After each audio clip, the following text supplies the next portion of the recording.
Ok, petróleo. Esta questão de Israel e o que está a acontecer ali naquela região, eu percebo que está a incrementar muito.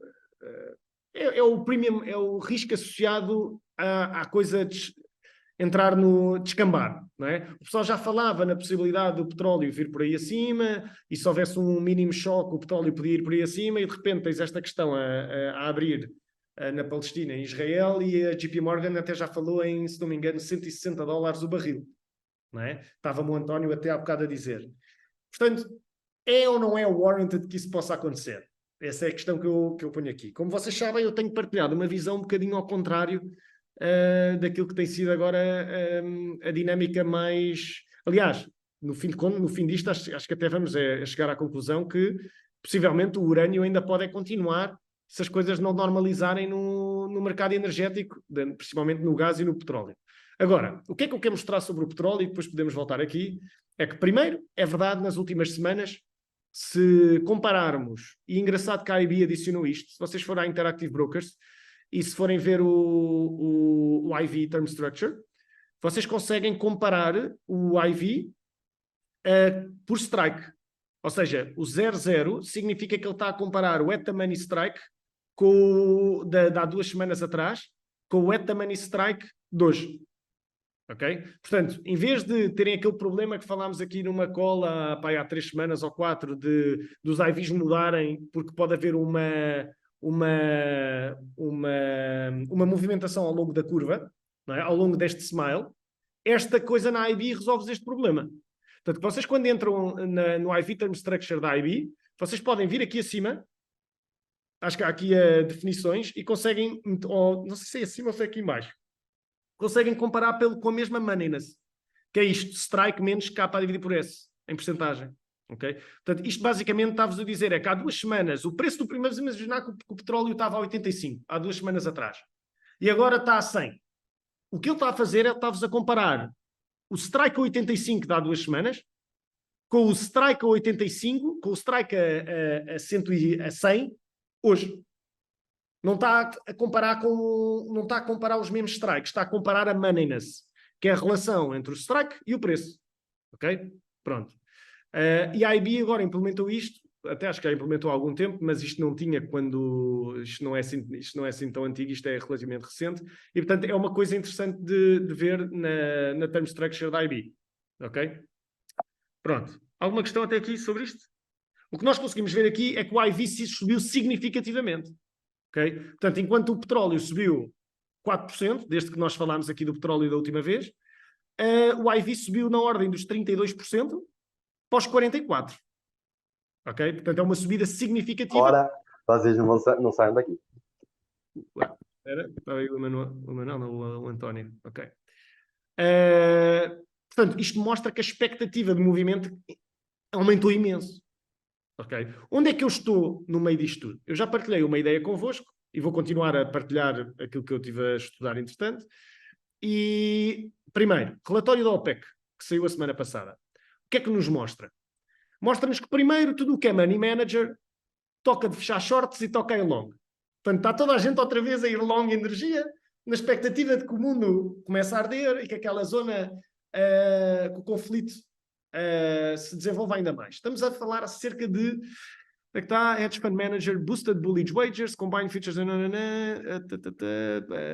não vemos estes níveis desde novembro de 2021, providing additional momentum to the steady gains in crude, speculator bets on higher oil prices increased significantly on expectations for a stronger global oil market outlook. Okay? Se olharmos aqui para os valores, temos aqui 300.000 contratos no WTI, longs. Isto é longs menos shorts. 300.000 contratos só em WTI. Ok? Só para terem uma noção, cada contrato do WTI são 1.000 barris. Ok? Portanto, 300.000 contratos vezes 1.000 barris, estamos a falar 300 milhões de barris. Não é? À volta disso. 300 milhões de barris no WTI e mais 250 milhões de barris no ICE. Não é? Portanto, no Brent, desculpem. Portanto, estamos a falar à volta de 600 milhões de barris. Já é uma quantidade muito significativa. Não é? Em especulação, mesmo se olhares para o diferencial, é uma quantidade muito significativa. ok? Mas vamos continuar. Money managers sharply raised bullish WTI positions with net long positions in the week of 26th of September at their highest point since November 2021, between the weeks of 29 de agosto e 26 de setembro. WTI futures and options net long positions increased by 67,6%, ok? E os short positions caíram 55%. Portanto, de repente, está toda a gente long, energia outra vez, ok? Só que temos que nos lembrar, estamos long em que enquadramento? Estamos num enquadramento em que a Europa pode desacelerar significativamente, e os americanos também, e o custo de capital é muito elevado. Isto só faz sentido, na minha opinião, se o pessoal achar que há uma recessão e a primeira resposta da União Europeia e dos Estados Unidos é cortar as taxas de juros.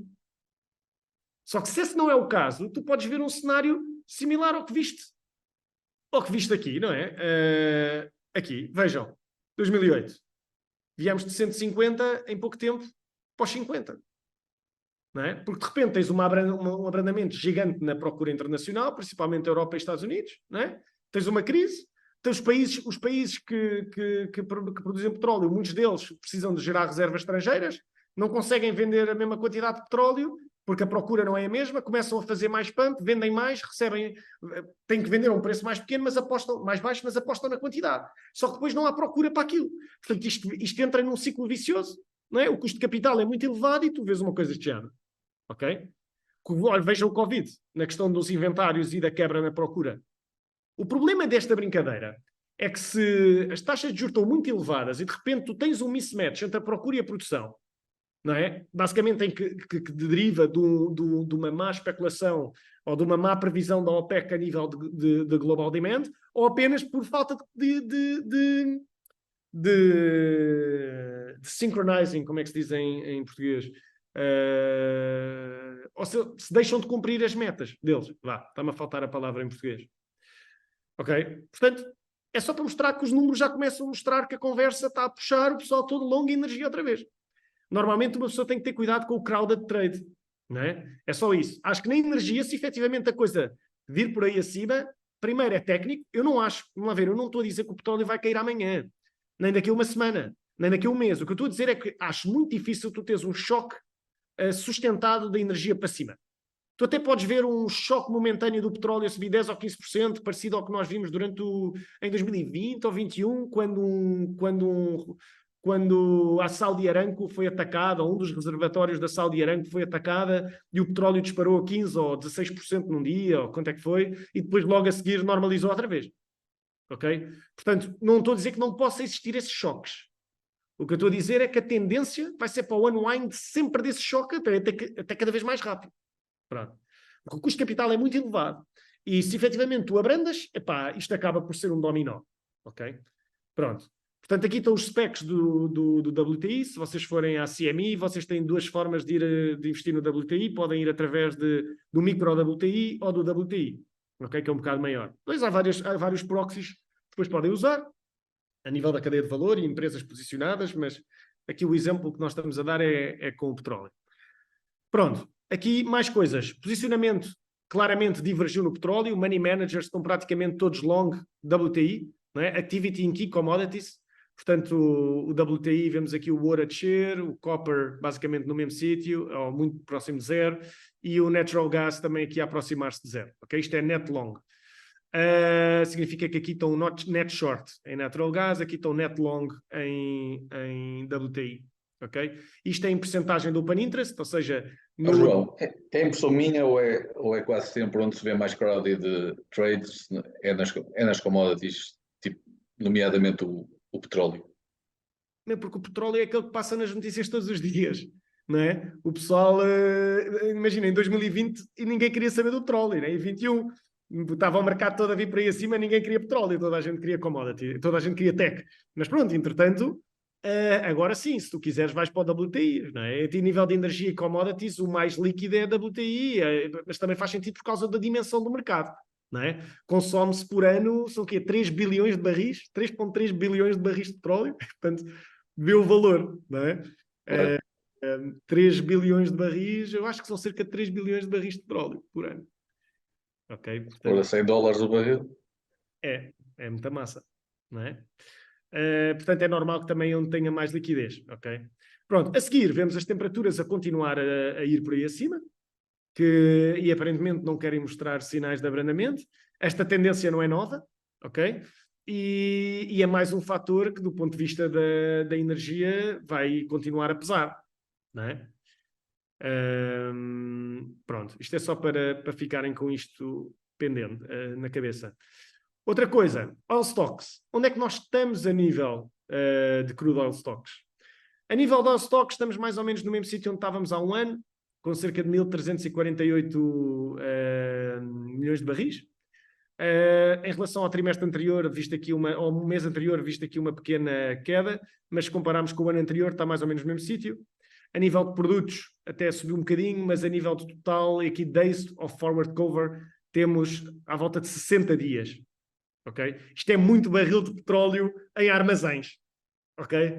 É muito barril de petróleo que tem um custo de oportunidade muito elevado. Muitos deles são questões estratégicas, mas o custo de oportunidade é muito elevado. Ok? Cada vez mais, não é? Porque quando as taxas estão a zero, tu estás porreiro em ter este inventário todo. O dinheiro não te custa, tu tens o inventário. A convenience yield de ter o petróleo é muito maior do que o custo de oportunidade. Porquê? Porque o custo de oportunidade a nível de capital de rentabilidade era praticamente nulo, só olhando para a risk-free, e a nível da yield de conveniência era muito alto tu teres energia. Não é? Bem, a yield de conveniência ia sempre ser várias vezes superior, porque o custo de oportunidade era zero. Portanto, onde é que estão estas reservas já agora? A nível de commercial oil stocks, estamos a nível de historical range, estamos aqui até relativamente abaixo, mas quando comparado aqui com 22, até, pronto, não estás propriamente na média, mas também não estás nos níveis críticos de 2021, fim de 21. Não é?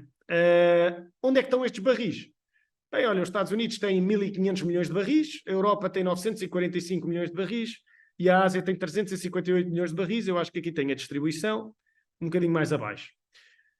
Agora, os países produtores na OPEC, há pelo menos alguns que toca de aumentar a produção. Ok? Se olharmos aqui, por exemplo, para a Nigéria, em nível de reservas de moedas, nós vemos uma quebra significativa das reservas. Vocês dizem, ok, em 2020, início do Covid, a Nigéria tinha tão poucas reservas como tem agora. Portanto, qual é o problema? Não é? Qual é o problema? Ok, não é crítico, já bateram do 2020, o mundo não acabou. Porque é que isto agora é um problema? Não é? A minha questão é, o que é que acham que aconteceu entre 2020 e agora? Tudo bem, as reservas estão no mesmo sítio, mas as reservas servem para o quê? Porque é que a Nigéria precisa de reservas? Para entrar dólares? Precisa de reservas, exatamente, precisa de reservas de dólares para garantir que a moeda, não é, mantém algum valor. Não é? Porque ninguém quer, se tu vieres ao mercado exterior, à partida tu dificilmente tu consegues usar a tua própria moeda. Não é? Se fores a Nigéria, tens que usar um proxy, tens que usar o dólar. Então, mas vamos ver a moeda. Este ano. E lá, ok, perdeu quase metade do valor contra o dólar. Ok, então as reservas estão em mínimos.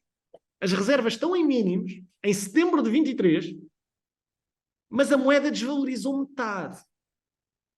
Ok? Significa que eles puderam partir o efeito em mais de metade, porque se tu desvalorizas em metade a tua moeda, não é?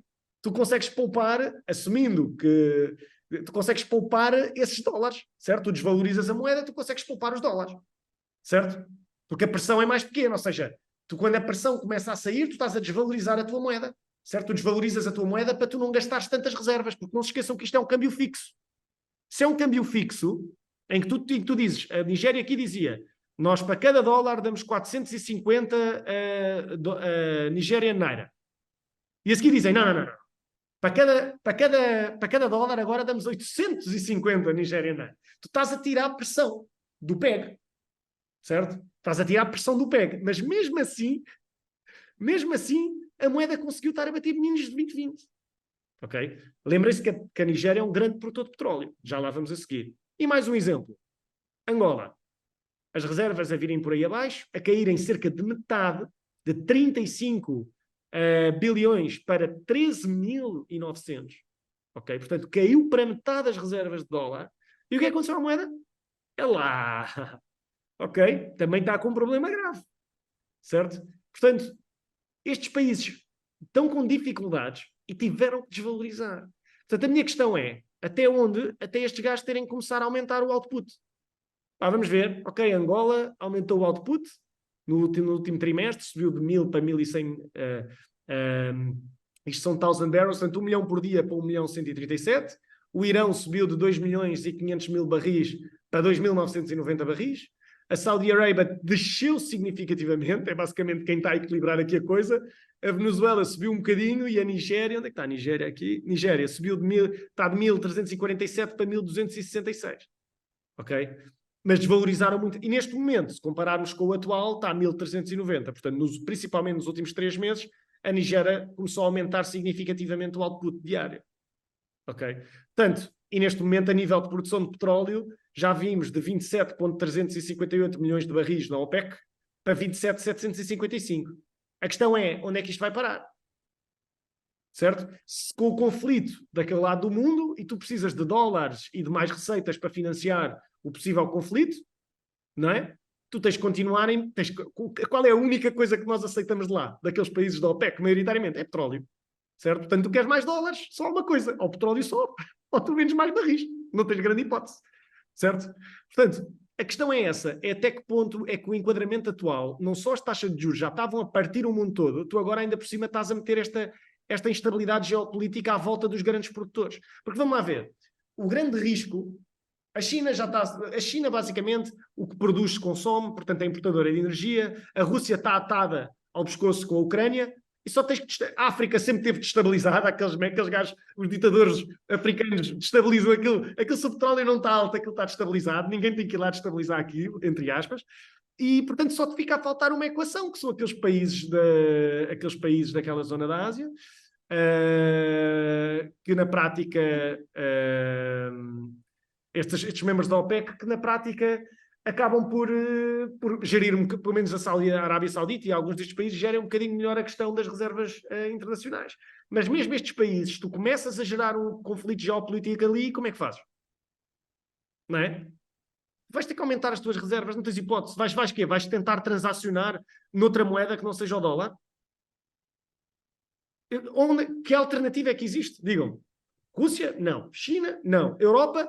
Nós não conseguimos tomar decisões sozinhos, certo? Se pensarem nos interesses... Acho que a Europa está mais preocupada com os interesses geopolíticos que diferem entre os diferentes membros do Norte e do Sul da Europa, quanto mais olhar para os interesses geopolíticos que estão fora da Europa, não é? Portanto, na realidade, quer dizer, o euro está muito exposto às variações de commodities, portanto, só tens uma alternativa. Não é? Só que essa alternativa tem uma taxa de juros extremamente elevada, é muito difícil tu comprar dólares. Certo? É essa a questão. Okay? E isso vê-se pela desvalorização das moedas de países emergentes. Na cola anterior mostrámos o euro ou o dólar contra um basket de moedas. E o que é que nós vimos? O dólar a valorizar. Podem olhar para o DXY, o dólar a valorizar. Ok? Alguma questão até aqui? Nuno? Pedro? É interessante estas dinâmicas. Agora, é preciso lembrar aqui que se a coisa realmente parte, eu acho que vai ser altamente, não sei, pode ser uma ganda trepa em energia. Eu acho que se querem ir energia, há outras maneiras de ir para a energia, não é? O urânio provavelmente pode ser uma que claramente, as notícias que estão a sair hoje da Alemanha, da França, à volta das concessões que estão a dar para financiamento estatal para a abertura e o uso de reatores nucleares, não é? Mas a nível de energia eu acho muito difícil, acho que é mais fácil tu indiretamente estás exposto à energia, primeiro que és europeu, tens logo um posicionamento na energia, certo? Estás inerentemente short de energia, e segundo, vai ter sempre impacto a nível do cambial, FX. Não é? E, portanto, esse impacto a nível da FX também vai afetar os teus rendimentos, os teus investimentos fora. Portanto, eu acho que é mais fácil tentar procurar um proxy com FX via energia do que propriamente ir diretamente à energia neste momento. E tu só consegues fazer isto porque sabes que há países que estão extremamente expostos ao mercado energético. Não é? Portanto, ir diretamente à energia não me parece ser o trade inteligente, principalmente que foi o trade rei em 2022, não é? Desculpem, em 21, início de 22, depois morreu em 22, 23, e depois desde a corte das taxas de juros em março de 23 o petróleo começou a vir por aí acima outra vez, que foi quando a OPEC cortou a produção. Foi aqui o primeiro quarto de 23. Estávamos nos 28.863 e de repente descemos para 27.529, começaste a ver uma queda significativa no output e começaste a comunicar as cotas de output, não é? Os cortes de output. Pronto, a nível de economic growth, o que é que a OPEC espera? Okay? Espera que, a nível do mundo, tu subas em 23 2,8 e 2,6 em 24. Portanto, a questão é que ainda se espera que o mercado que o PIB suba, o PIB global suba 2,6%, sendo que a Europa sobe 0,5% este ano, ok? E sobe a 0,7% no próximo. Que os Estados Unidos sobem 2% este ano, mas que para o ano só sobem 0,7%. Ok? E que a China sobe 4,8%, que a Índia 5,9%, mas estes aqui eu vou deixar de lado, porque podes ter sempre este efeito via ao Japão, porque tu podes ter este efeito via desvalorização da moeda. Não é? Portanto, se a tua moeda desvaloriza a pique, certo? Tu aumentas a competitividade das tuas exportações de uma forma significativa, mas ao custo de outras coisas. Não é? Portanto, a mim não me parece que tu consigas, a mim acho difícil tu evitares uma recessão. Nós temos quase todas as yield curves invertidas. Temos 18 ou 19 países com uma yield curve invertida neste momento. Ok? As taxas terminais, neste momento, acha-se que as taxas nos Estados Unidos, até fim de 24, vão estar a 5%, 4,75%, no fim de 24. Ok? Portanto, será que realmente a economia é resiliente ao ponto de aguentar mais um ano com as taxas a este nível sem uma recessão? Eu acho que a jogada é simples, é isto. Espera-se com a yield curve invertida, o que se está à espera é esta merda parte e os bancos centrais cortam. Eu acho difícil aí. Acho que mais rapidamente voltas ao QE e mantens as taxas de juros elevadas, porque tu podes ter QE e taxas de juros elevadas. Nós nunca vimos isso, QE e taxas de juros elevadas, mas não significa que não possa existir. Ok?